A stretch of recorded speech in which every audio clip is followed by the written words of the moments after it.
Hollywood বা বলিউডে ১০০ কোটি আয় করা আহামরি কোনো ব্যাপার নয়।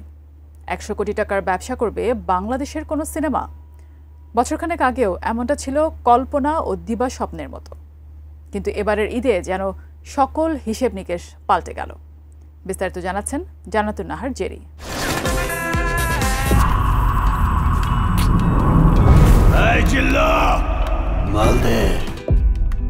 ঈদের সিনেমার মধ্যে ব্যবসায়িক দিক থেকে সবচেয়ে বেশি আয় করে আলোচনায় রয়েছে সাকিব খানের বরবাদ। এই সিনেমার পরিচালক ও প্রযোজকদের দাবি প্রিয়তমার গ্রস কালেকশন প্রায় ৪৪ কোটির উপরে।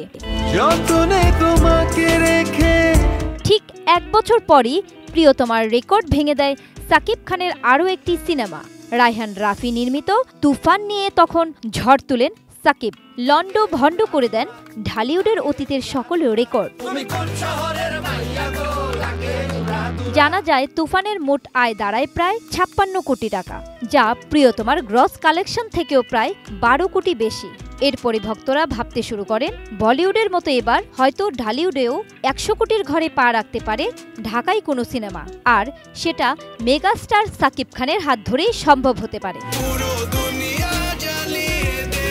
সাকিব অবশ্য ভক্তদের নিরাশ করলেন না। এবারের ঈদ উল ফিতরে মেহেদী হাসান হৃদয় পরিচালিত বরবাদ নিয়ে হাজির হলেন তিনি। যেই সিনেমা মুক্তির প্রথম দিনেই দর্শক মহলে ব্যাপক সাড়া ফেলে দিল।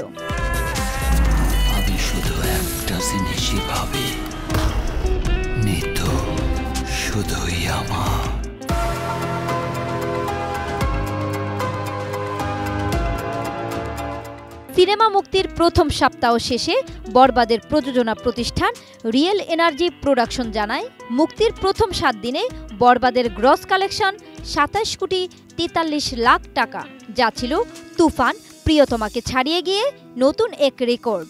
এ বিষয়ে বরবাদের প্রযোজক শাহরিন আক্তার জানান, মাল্টিপ্লেক্স ও সিঙ্গেল স্ক্রিনে শোয়ের সংখ্যা না কমলে এই সপ্তাহেই বরবাদের আয় ছাড়িয়ে যেতে পারে ৫০ কোটি টাকা। এই প্রযোজক আশা করছেন ঈদ উল আজহা পর্যন্ত বরবাদের এই দাপট প্রেক্ষাগৃহে বজায় থাকবে। সে হিসেবে তাদের হাতে আছে এখনো প্রায় ১.৫ মাস।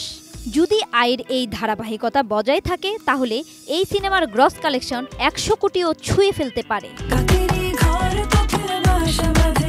সব মিলিয়ে বরবাদের আয় ১০০ কোটি ছুঁয়ে ফেললেও অবাক করার মতো কিছু হবে না। সেক্ষেত্রে সাকিব খানের হাত ধরেই ঢালিউডে সৃষ্টি হতে পারে নতুন আরও একটি রেকর্ড। জান্নাতুন Nahar Jerry, desk report, ATN news.